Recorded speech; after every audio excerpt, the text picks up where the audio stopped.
හරි ළමයි සියලු දෙනාටම සුබ දවසක්.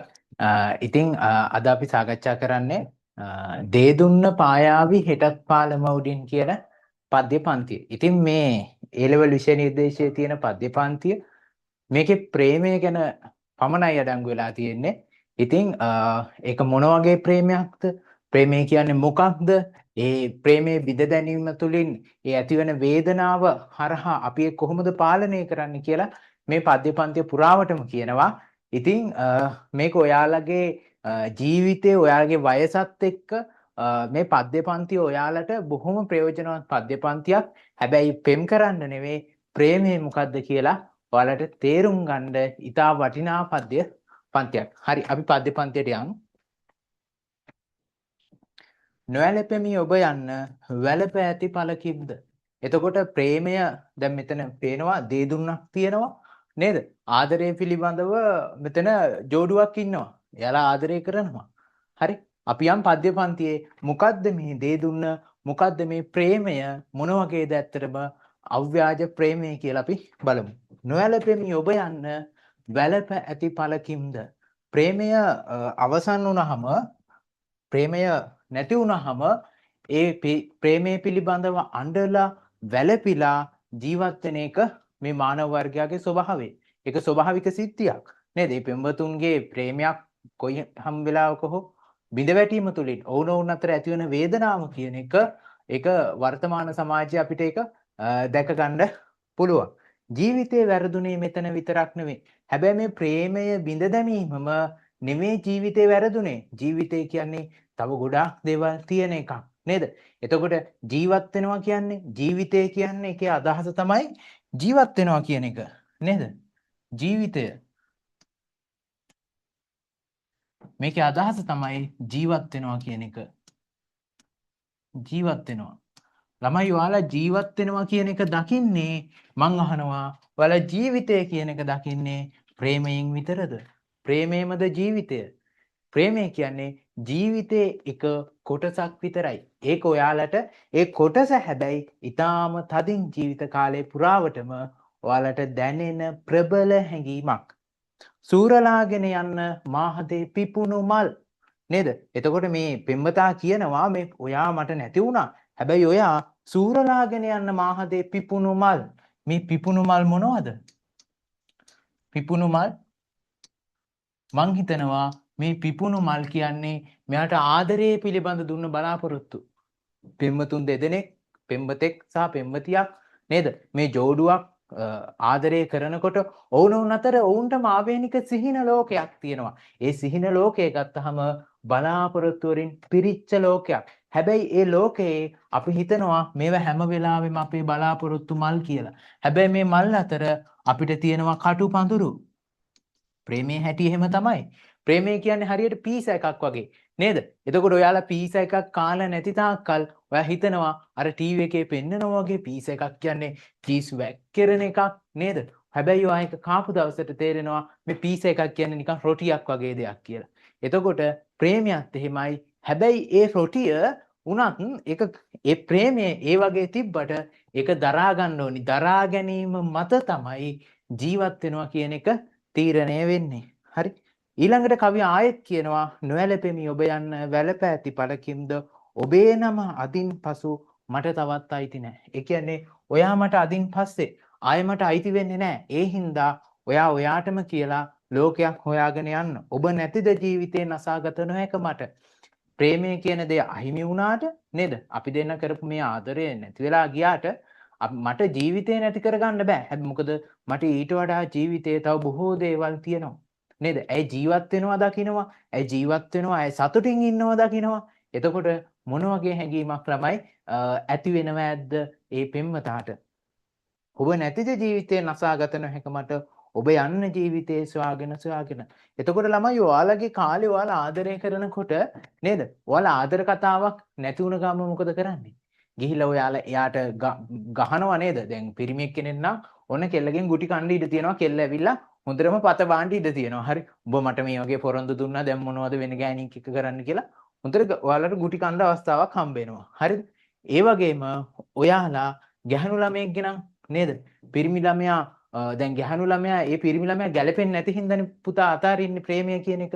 නේද? දෙන්නට දෙන්න ගැලපෙන්නේ නැත්තම් දෙන්නෙක් අතර දෙන්නටම ආදරේ හිතුනේ නැත්තම් එක්කෙනෙක් අතාරිනවා. නේද? හැමදාම ප්‍රේමය තුල එක්කෙනෙක් තනි වෙනවා, අනික් එක්කෙනා අතහැරලා යනවා. හරි?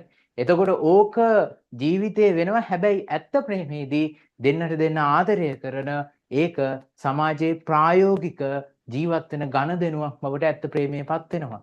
හැබැයි ඊට කලින් ඔයාට හම්බෙන ප්‍රේමවල එක්ක ඔයා තනි වෙලා ඉන්න පුළුවන්, එක්ක ඔයා එයාව අතහැරලා යන්න පුළුවන්. හැබැයි එහෙම අතහැරලා ගියා කියලා ජීවිතේ කොතනකවත් අනික් කෙනාගේ විනාශ කරන්න යන්න එපා. එතකොට අද කාලේ සමාජයේ අපිට දකින්න පුළුවන් වෙනවා පිරිමි ළමයි ගෑනු ළමයිගේ ජීවිත විනාශ කරනවා නේද? ඊට පස්සේ යාළුවට එක එක ඒවා කියනවා මෙයා මං එක්ක මේ විදියට හිටියේ නේද? ඒ වගේ ඒවා ළමයි ඔයාලා ඒ වගේ එක්කෙනෙක්ගේ ජීවිතයක් එක්ක සෙල්ලම් කරන්න එපා. මොකද ජීවිතය කියන එක ළමයි ඔයාලා හිතාගන්න බැරි තරම් දුර තියෙන දෙයක්. හරි? ඒක ඔයා කියන පොඩි දෙයක් වුණත් වෙන එක්කෙනෙක්ගේ ජීවිතයකට හානියක් වෙන්න පුළුවන්. හරි? ඔයා ඒක එච්චර හිතන්නේ නැති වෙන්න පුළුවන්. ඔයා ඒ දුක වේදනාව හරහා ඔයා ඒක කියනවා වෙන්න පුළුවන්. හැබැයි ඒක අනික් එක්කෙනාගේ ජීවිතයට මොන වගේ හැඟීමක් මොන වගේ දෙයක් යාගේ ජීවිතයට අත්වේද කියලා අපි දන්නේ. ඒ හින්දා ළමයි අනිවාර්යයෙන්ම ඔයාලා දෙයක් කරනකොට ඇත්තම ප්‍රේමී නම් අනික් එක්කෙනා ගැනත් අනිවාර්යයෙන්ම නේද? තමාගේ පෙම්වතිය හෝ හැර ගිහිල්ලා ඉන්න පෙම්වතා ගැන හෝ අනිවාර්යයෙන්ම ඔයාලා ආදරය කරලා තියෙනවා නම් මොහොතක් හරි අනිවාර්යෙන් ඔයා හිතනවාමයි. ඔබ යන්න මధుරතර සප්තසරයත්තරන් ඔබේ රත මැදිරියට මගේ ඉරහඳ තියන්. ඔයා ජීවිතේ කියන ගමන යන රතයක් ඔයාට තියෙනවා නම් මේ ජීවිතය කියන්නේ රතයක් වගේ. මේක නොනැවතුණු ගමනක් පුතා. මේ ගමන යනකොට ඔයාට මම උනේ රෝද දෙකක්. මගේ ලෝකෙම මගේ ඉරහඳ හැම දෙයක්ම මගේ ජීවිතේ මම ඔයාට උනේ රෝද දෙකක්. ඒ කියන්නේ මෙයාට ජීවිතේ යන්න පෙම්වතා මොකද කරලා තියෙන්නේ? ගැහණියගේ ජීවිතය, ඒ පෙම්වතියගේ ජීවිතය ඉදිරියට යන්න එයා උදව් කරලා තියෙනවා. හැබැයි පුතා මේ උදව් කිරිල්ල එක්ක මූල්‍යමය වශයෙන් එයා කරලා තියෙනවා. එක්කෝ දැන් මූල්‍යමය ශක්තියක් නැති එයා මානසික වශයෙන් නැත්නම් අධ්‍යාපනික වශයෙන් නේද? උදව් කරා වෙන්න පුළුවන්. හරි? ඔබ යන්න මහදතෙත් වැහි වලාකුළ ඇරන්. වැහි වලාකුළක් කියන්නේ මොන වගේ දෙයක්ද? නේද? ඔයාලා හැමතැනම දැකලා තියෙනවානේ වැහි වලාකුළු ගැන නේද? එතකොට වැහි වලාකුළ කියන්නේ මොන වගේ එකක්ද? වැහි වලාකුළ කියන්නේ මොන වගේ එකක්ද කියලා ඔයාලා දන්නවා නේද? අහස පුතා ළඟයි කියලා දැනුණට අහස තියෙන ගොඩාක් ඈත. ඒ වගේ තමයි වැහි වලාකුළත් ජීවිතේ අපිට තීරණය වෙනවා. අපි හිතනවා මේ අහස කියන්නේ හරි නිල් පාටම දෙයක් නේද? නිල් පාට දෙයක්, හරි පිරිසුදු දෙයක්. හැබැයි ඔයාලා පස්සේ කාලේ තේරුම් ගන්නවා ඒ අහස ඇතුළෙත් හරි කුණාටු සැර වලාකුළු තියෙනවා කියලා. අන්න ඒ වගේ දරුවනේ ප්‍රේමය කියන එකත් ඔයාලා ආරම්භ කරන්න කලින්, ඔයාලා පෙම් කරන්න කලින් ප්‍රේමයේ තියෙන සුන්දර විද්දේ විතරයි ඔයාලා දකින්නේ. හරි? ඔයාලා ෆිල්ම් එකක් බැලුවත්, ඔයාලා නාට්‍යයක් බැලුවත්, ඔයාලා තව ටෙලිග්‍රාමා එකක් බැලුවක් නේද? එතකොට මොකක් හරි ගීතයක් ඇහුවත් ඔයාලා දැනගන්න හම්බ වෙන්නේ, දකින්න හම්බ වෙන්නේ ප්‍රේමයේ තියෙන සුන්දර දේ විතරයි. හරි? හැබැයි ඒ ඇතුලේ තියෙන දරා ගැනීම හරි මහ ලොකුයි පුතා. ඒ හින්දා අනිවාර්යයෙන්ම පෙම් කරනකොට නේද? පෙම් කරනකොට මෙන්න මේ වගේ ප්‍රේමයක් ඔයාලට උගන්වන්නේ මේ පද්‍ය පන්තියේ මේ වගේ ජීවිතයක් ගත කරන්න කියලා. ඒ කියන්නේ ඔයාලට මේ ආදරය නැති වෙලා ඒ තරහ විඳලා එහෙම ජීවිතයක් නෙවෙයි. ඔයාලට ප්‍රේමය කොහොමද දරාගන්නේ කියලා. දැන් බලන්න මේක ඔයාලගේ මේ A level පොතේ ඔයාලට තියෙන අන්තිමට. එතකොට මේක ඔයාලට ඉගෙන ගන්න හම්බ වෙන්නේ විභාග කිට්ටු වෙලා. එතකොට මේ විභාග කිට්ටු වෙලා ඉන්න ඔයාට අවුරුදු දෙකක් A level කරන්න යද්දී මොන වගේ අත්දැකීම් ජීවිතේට හම්බෙලා තියෙයිද නේද? එතකොට ඔයා ප්‍රේමය පිළිබඳව ආදරය කරලා ඔයා පෙරදුන කෙනෙක් නම් පුතා මේ කවිය ඔයාට අනිවාර්යයෙන්ම වැදගත් වෙනවා ජීවිතේ දකින්න. හරි? එතකොට මේ කවියක්, පද්‍යයක් හරහා, කෙටි කතාවක්, නවකතාවක් හරහා අපි ජීවිතය කියන දේ හොයාගෙන යන්න උත්සාහ කරනවා. ඒ ඇතුලේ තමයි පුතා ආර්ට් කියන එක නිර්මාණය වන්නේ මෙන්න මේ ජීවිතය හොයාගෙන යන කෑල්ල ඇතුලේ. හරි? එතකොට දේ දුන්න පායාවි හෙටත් පාලම උඩින්. දේ දුන්න කියන්නේ මොන වගේ දෙයක්ද? දැන් මම ළමයි ඔයාලට ආරම්භයේදීම දැම්ම දේ දුන්නක් කියන්නේ මොන වගේ දෙයක්ද කියලා ෆොටෝ එකක්. මේ තියෙන දේ දුන්න. දේ දුන්න කියන්නේ පුතා නිකන් දෙයක් නෙවෙයි. මේ දේ දුන්නෙන් සංකේතයක් වෙනවා. ප්‍රබල දෙයක් සංකේතවත් කරනවා. මොකක්ද ඒ සංකේතවත් කරන්නේ දේ දුන්නේ? දේ දුන්න කියන්නේ පුතා අපි ආදරය කරනකොට එයාලා අතර තිබ්බ බලාපොරොත්තු. මේ බලාපොරොත්තු ඇයි දේ දුන්නක් බවට පත් උනේ? දේ දුන්න කියන එකට පුතා හැඩයක් තියෙනවා. පාට තියෙනවා. හරි ලස්සනයි. ඒ බලාපොරොත්තු වලටත් යම්කිසි හැඩයක් තිබ්බ පුතා. ඒ හැඩේ හින්දා ඔයාලා අතර ප්‍රේමය කියන එක එක්තරා හැඩයක් තියෙනවා. ඒක හරි විචිත්‍රභාවයක් තියෙනවා. ලස්සනක් තියෙනවා. නේද? හැබැයි මේ ලස්සන මේ తాවකාලික දෙයක් වුණා. දේ දුන්නේ ස්වභාවය යන්නේ ඒකයි. නේද? දේ දුන්නේ ස්වභාවය ඒක తాවකාලිකයි. අන්න ඒ වගේ මේ ප්‍රේමයේ තිබුණ බලාපොරොත්තු తాවකාලිකයි. අන්න ඒකයි මේ ඒ දෙදෙනා අතර තිබුණු බලාපොරොත්තු තමයි පුතා දේ දුන්න කියලා සංකේතවත් කරන්නේ. දේ දුන්න පායාවි හෙටත් පාලම උඩින්. ජීවිතේ අපි පාලම කියන එක ගැන කතා කරනකොට මම ඔයාලට කියන්නම් ඇයි මෙතන මේ කවිය පාලම කියන එක යොදාගෙන තියෙන්නේ කියලා. හරි? මෙහෙම යුරක් තියනවා කියලා හිතන්න. මේක යුරක් නෙවෙයි ගලක් වගේ. හැබැයි ඔයාලට පේන්නේ. හැබැයි ඔයා හිතන්න මෙහෙම යුරු දෙකක් තියනවා කියලා. මේ යුරු දෙක අතරින් ගලාගෙන යන පුතා ගංගාවක්. මේ ගඟ තමයි ඔයාගේ ජීවිතයේ තියෙන හැමදේම ප්‍රශ්න. මේ ප්‍රශ්න කියන ගංගාවේ ඔයාට එතර වෙන්න ඔයාට මේ ප්‍රශ්න අමතක කරන්න පුළුවන් මෙන්න මේ පාලම තමයි පුතා ආදරය. පාලම තමයි ආදරය කියන්නේ. හරි? ප්‍රශ්න කියන ගංගාව අමතක කරන එක දෙයක් තමයි ආදරය කියන්නේ. හරි? ඒ කියන්නේ ආදරය කියන එක හරියට පාලමක් වගේ. ඒ පාලම යම් මොහොතකදී මෙයාට නැති වෙලා යනවා. මේ පාලම නැති වෙලා ගියපුවාම මෙයා ආයෙ වැටෙන්නේ ජීවිතේ ප්‍රශ්න කන්දරාවකට. ඒක තමයි කියන්නේ දෙදෙනෙක් ප්‍රේම කරනකොට පෙම් කරනකොට වැදගත් දෙයක් තමයි විවාහ ජීවිතයේදී මට ඕනේ වැඩකාරයෙක් නෙමෙයි මට ඕනේ සහකාරයෙක් කියනවා. හරි? එතකොට දෙන්න අතර තියෙන ප්‍රශ්න දරාගෙන ඉදිරියට යන ගමනක් තමයි විවාහය ඇතුලේ තියෙන්නේ, ආදරය ඇතුලේ තියෙන්නේ. හැබැයි මෙතන වෙලා තියෙනවා දේ දුන්න පායාවි හෙටත් පාලම උඩින්. හරි? ප්‍රේමය කියන එක උඩින් මට හැමදාම මේ මතක සිහි වෙනවා. ප්‍රේමය තුලින් මට මේ මතක සිහි වෙනවා කියනවා. එතකොට පාලම කියන එකෙන් අදහස් වෙනවා එයාලාගේ ඒ ආදරය. හරි? එතකොට පුතා දේ දුන්න කියන එකෙන් අදහස් වෙන්නේ එයාලා ඒ සංකේතවත් වෙන්නේ දෙකෙන්ම.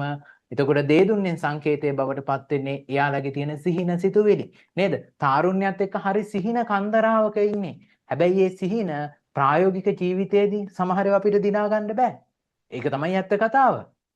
නේද? සිහින කියන ඒවා ඕන පෙම්වතෙක් ගත්තොත් පුතා එයාලට ඔයාලා වගේම නේද?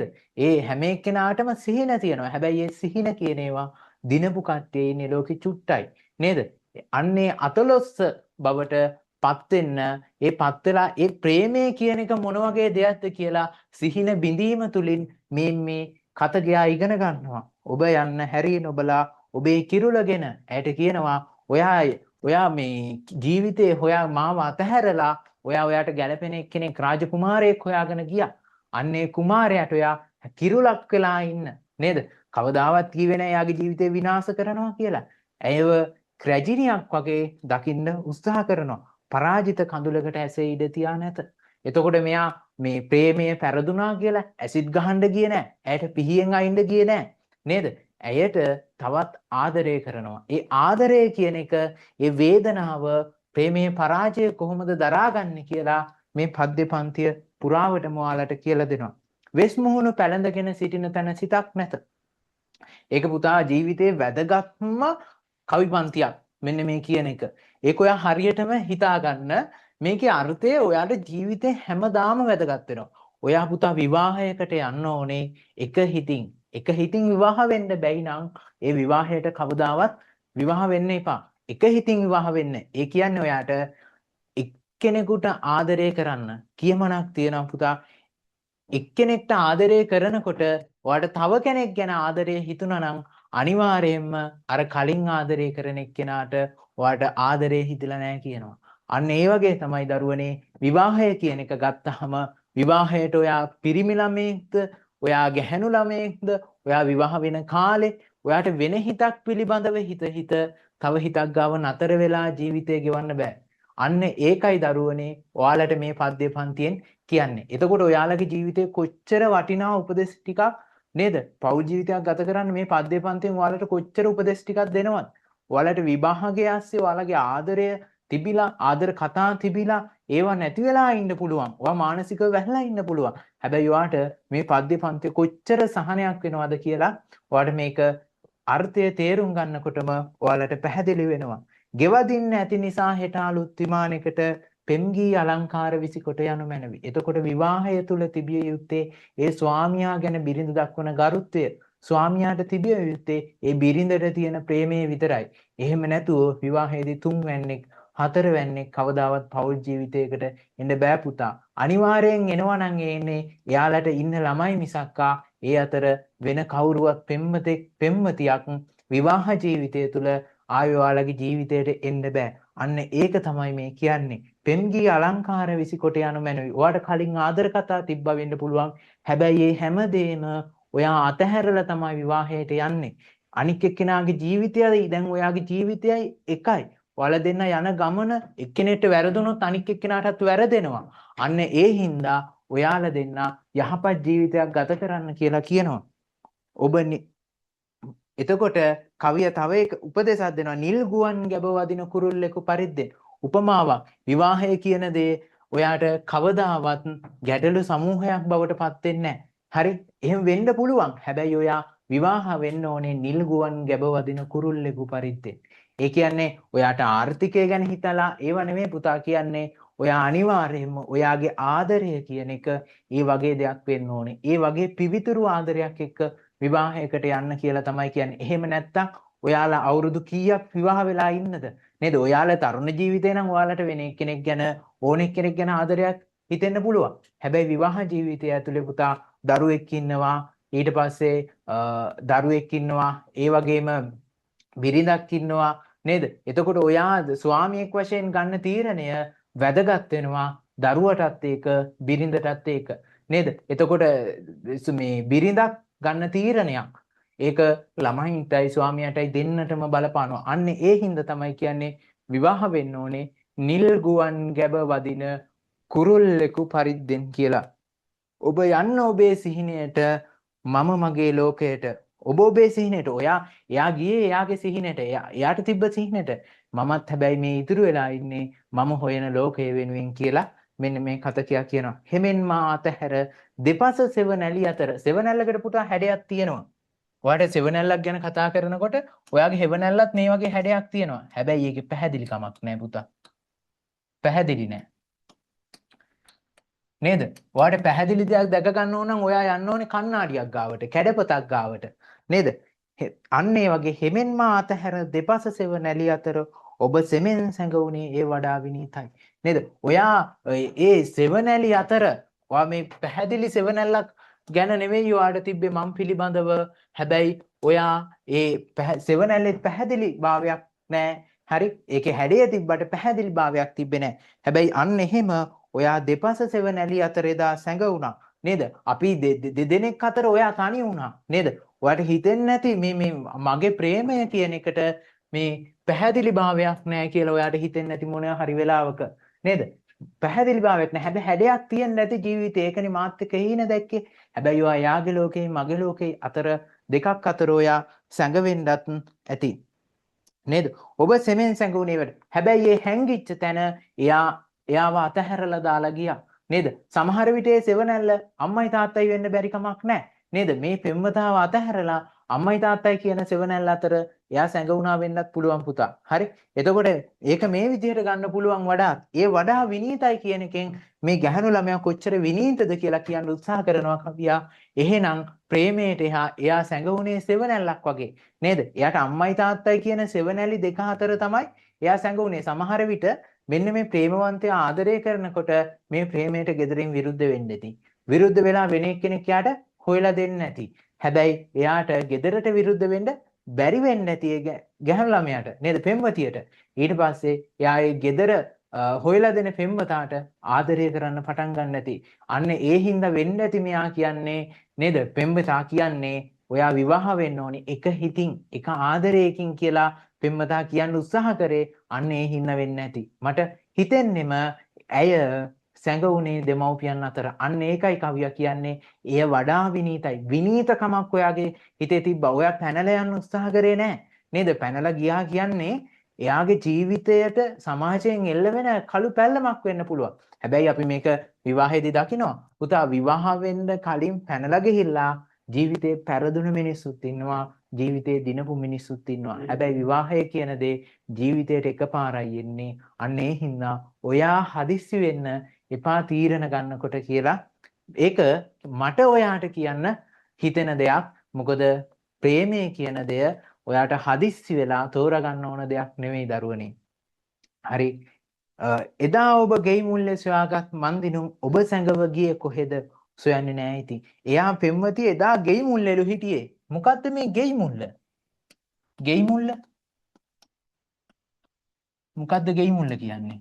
එයා පෙම්වතියක් ඒ කියන්නේ මං කියන්නේ ගැහැණු ළමෙක් නැත්නම් කෙල්ලෙක් නේද? ඔයාලා වගේ ওই චූටි කෙල්ලෝ හරි චූටි කෙල්ලෝනේ ඉතින් A level කරා. හරි මේ කෙල්ලෝ ගැන කතා කරනකොට කෙල්ලෝ ඇවිදින්නේ නැහැනේ කොල්ලෝ තරම්. කොල්ලෝ ඇවිදිනවා. හරි කොල්ලෝ සමාජය ටිකක් දන්නවා. හැබැයි අන්න ඒක තමයි මේ කවිය කියන්නේ. එදා ඔබ ගෙයි මුල්ලේ ඔයා ලෝකයක් සමාජයක් ගැන දැනගෙන නෙවෙයි ඔයා මට ආදරය කරන්න ගත්තේ. හරි සොයාගත් මන්දිනුම් අන්න එහෙම සමාජයක් වෙන ආදරයක් නැතුව ඔයාව මට කලින් හම්බුනහම මට ඒකේ හරි ආඩම්බරයක් තිබ්බේ. මම හිතුවේ මම තරඟකින් දිනලා වගේ නේද? එතකොට මේ ආදරය කියන තරඟය ඇතුලේ මම ජාග්‍රාහකයෙක් කියලා එදා හිතුවේ කියනවා. ඔබ සැඟව ගියේ කොහෙද හොයන්නේ? හැබැයි අද ඔයා ගෙදර එදා මම හොයාගෙන ඔයාව හම්බ වෙලා මම හිතුවේ ලෝකේ දිනුවා වගේ. හැබැයි ඔයා මාව අත්හැරලාද ගිහිල්ලා. හැබැයි මං ඔයාවද හොයන්නේ නැහැ කියලා මෙයා කියනවා. එදා නම් මං ඔයාව හොයන්න ආවා. ඔයාට ආදරේ ප්‍රකාශ කරා. හැබැයි දැන් ඔයාට මොකවත් උනත් මං ඔයා ගැන හොයන්නේ නැහැ. ඔයාට දැන් වෙන පෞල් ජීවිතයක් තියෙනවා කියනවා. ජය පරාජය කවුද? මට ඒන් පළක් නැහැ. මේක ඊටාම විශේෂ දෙයක්. නේද? මේ කවිය අතර ප්‍රේමය පිළිබඳ ගැඹුරු ව්‍යංගාර්ථ තියෙනවා. නේද? ජය පරාජය කවුද? ආදරයෙන් එක්කෙනෙක් දාලා ගියා කියන්නකෝ. ආදරය කරලා එක්කෙනෙක් වව දාලා යනවා. දැන් හිතන්නකෝ කෙල්ල දාලා ගියා කියලා. කොල්ල තනි වෙනවා. කෙල්ල වෙන එක්කෙනෙක් එක්ක යාළු වෙනවා ඊට පස්සේ. හැබැයි මේකේ කවුද දිනුනේ? කවුද පෙරදුනේ? එයා පුතා එයා ඔය ගියේ ඔයාව ගැලපෙන්නේ නැති හින්දා. හරි? එතකොට එයා ඒ අතින් දිනුමක් තියෙනවා. ඔයත් දිනලා තියෙනවා පුතා. ගැලපෙන්නේ නැති එක්කෙනෙක් එක්ක විවාහ වෙලා නැහැ. ඔයා ගැලපෙන්නේ නැති එක්කෙනෙක් එක්ක ජීවිත කාලයක් ජීවත් වෙලා නැහැ. ඔයාට ආය හම්බ වෙන්නේ ආදරය කරන එක්කෙනෙක්. එතකොට ප්‍රේමයේ ඇතුලේ කවුද ජයග්‍රාහී කවුද පරාජය දරන්න කියලා අපිට හොයාගන්න බෑ. අන්න ඒක තමයි කවිය කියන්න උත්සාහ කරන්නේ. ඒ ප්‍රේමයේ කියන මානව හැඟීම කොයිතරම් දුරට දරුවනේ මේක ඊටාම සංකීර්ණ හැඟීමක්ද කියලා කවිය කියන්න උත්සාහ කරනවා. ආදරය නින්දක්ද පිබිදිලා සිටින මට ආදරයේ තියෙන හීන දරුවනේ ආදරය කියන එක පුරාවටම තියෙන හීන. ඒකට තාරුණ්‍යයක් ගැලපුණාම දරුවනේ තාරුණ්‍ය පුරාවටම තියෙන ලස්සන හීන. හරි? එතකොට ආදරය නින්දක්ද? ආදරය කියන්නේ සිහින දකින නින්දක්. ඒ ආදරයේ නින්ද ඇතුලේ පුතා තියෙනවා ලස්සන හීන. හරි? ඔයාලට සැබෑ ජීවිතේ ළඟා කරගන්න බැරි දේවල් පුතා ඔයා රෑ නින්දෙදි ළඟා කරගන්නවා වෙන්නවා. නේද? නින්දෙදි ළඟා කරගන්න පුළුවන්. එයා සමහර විට ඔයා කෝටිපතියෙක් නොවෙන්න පුළුවන්. හැබැයි ඔයා නින්දෙදි ඔයා කෝටිපතියෙක් වගේ හීනයක් දැකලා ඒක ඇතුලේ ජීවත් වෙනවා. අන්න ඒ වගේ පුතා ආදරය නින්දා. ආදරය ඇතුලේ තියෙන ලස්සන නින්ද තුල තියෙන ලස්සන හීන. හරි? හැබැයි ඒක ආදරයෙන් පිබිදිලා ඉන්න කෙනෙක්ට ඒ කියන්නේ ආදරයේ නින්දද පිබිදිලා සිටින මට හරි? ඒ කියන්නේ මෙයා ඒ ආදරය අහිමි වෙලා නේද? ඒ විරහවෙන් ඉන්න කෙනෙකුට ආදරේ පිබිදිලා කියන්නේ මෙයා ආදරයෙන් උම්මත්තකෙක් භාවයට පත්වලා හැම නෙමෙයි. ඒ ආදරය අහිමි වීම තුළින් ඒක මෙයාට නින්දක් වගේ ඒ හීන හැමදේම අහිමි වුණා කියලා මෙයා මේ කවිය කියන්න උත්සාහ කරනවා. දිනෙන් දින මගේ නෙත් පැහැදුල්ල සුයිපුල්ල. නේද? නින්ද තුල නැති වූ එක දෙයයි ඒ වරදක්ද? නින්ද තුල නැති වුනේ ප්‍රේමයේ තිබ්බ හීන. හැබැයි ජීවිතයේ තිබ්බ හීන කොටසක් නැති වුණා. හැබැයි ඒ හීන කියන ඒවා ළමයි ඔයා ළඟම තියාගන්න. හරි? හීන කියන ඒවා ඔයාට කට්ටිය ඇවිල්ලා බලාපොරොත්තු දෙන්න පුළුවන්. එයාලා එක්ක හීන දකින්න පුළුවන්. හැබැයි ඔයාට අනාගතේ මෙහෙම වෙනවා. ඔයා අනාගතේ මේ තැනකට යනවා. ඔයා විශ්වවිද්‍යාලයකට යනවා. ඔයා ඉගෙන ගන්නවා. මෙන්න මේ හීන පුතා නැති කරගන්න එපා කියලා කියනවා. නින්ද තුල නැති වූ එක දෙයයි ඒ වරදක්ද? ප්‍රේමය තුල පුතා ඔයා ආදරය කරලා ඔයා පෙරදිලා ඉන්නවනම් ඒ ඔයාගේ නැති උනේ එක දෙයයි. හරි. එක දෙයයි ආදරේ ඒවා යම්කිසි කාලයක ගත කරපු හැඟීම් ටික. හැබැයි ඒවා මං කියන්නේ ඒවා හරි මේ ලේසියට නැති වුණා කියලා. ඒක ඊටාම සංකීර්ණ දෙයක්. හරි. ඒ නැති වුණා කියන එක දරුවනේ ඔයාගේ ජීවිතේ ගොඩක් පසුබෑම් වලට එන්න පුළුවන් දෙයක්. ඒක ගැටලුවක් නෑ. හරි. හැබැයි ඒක එක ජීවිතයේ කොටසක් විතරයි. ඔයා ප්‍රේමයෙන් පරාජය වෙලා නේද? ඔයාට දැන් හිතෙනවා ආදරයක් ඔයාට තියෙනවා දරුවනේ. ආදරය තිබිලා ඔයා මේ ආදරයෙන් ටික කාලයක් යනකොට ඒකේ ඔයා පරාජිතයෙක් බවට පත් වුණොත් නේද? ආදරේ ඔයා පරාජිතයෙක් බවට පත් වෙනවා. ඒ පරාජිතයෙක් බවට පත් වෙලා ඔයා ටික කාලයක් ගිහිල්ලා මොකද කරන්නේ? ඒ වෙනුවෙන් ඔයා මුළු ජීවිත කාලෙම දුක් විඳින්න ඕනද? ආදරය වෙනුවෙන් පරාජය වෙලා ඒ ලෙවල් වලිනුත් පරාජය වෙන්න ඕනද? නේද? අන්න කවිය ගැඹුරු දෙයක් මෙතන කියනවා නේද? ආදරයෙන් පරාජය වුණා කියලා මං කියන්නේ එකම එක දෙයයි. ඔයා ඒ ලෙවල් විභාගේ පරාජය වෙන්න ඕනද? ඔයා එකෙන් ෆේල් වෙන්න ඕනද? නේද? ඒක ආදරය කියන්නේ එක කොටසක්. හැබැයි ඒ ආදරයෙන් පෙරදිලා ජීවිතේම දුක් විඳින්න එපා කියලා කියනවා. තව බොහෝ දේ තිබෙන ජීවිතේ ජය ගනිමි. උත්තම පුරුෂ දෘෂ්ටි කෝණයකින් මම නම් මී නේද? අපිට තේරෙනවා මම නම් මී කියලා නේද? එතකොට මම මී කියන්නේ උත්තම පුරුෂ දෘෂ්ටි කෝණයනේ.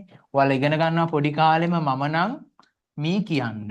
අපි නම් මූ කියන්නේ. එතකොට මම කියන එක ගත්තාම උත්තම පුරුෂයි. හරි. එතකොට උත්තම පුරුෂ දෘෂ්ටි කෝණයෙන් මේ කවිය ලියලා තියෙනවා. එතකොට මේ කවියේ ඔයාට වැදගත් වෙන දෙකක් තියෙනවා. එකක් තමයි අත්දැකීම. අත්දැකීම. අනික තමයි අරමුණ. මම දෘෂ්ටි කෝණය ගැන දැන් කතා කරා.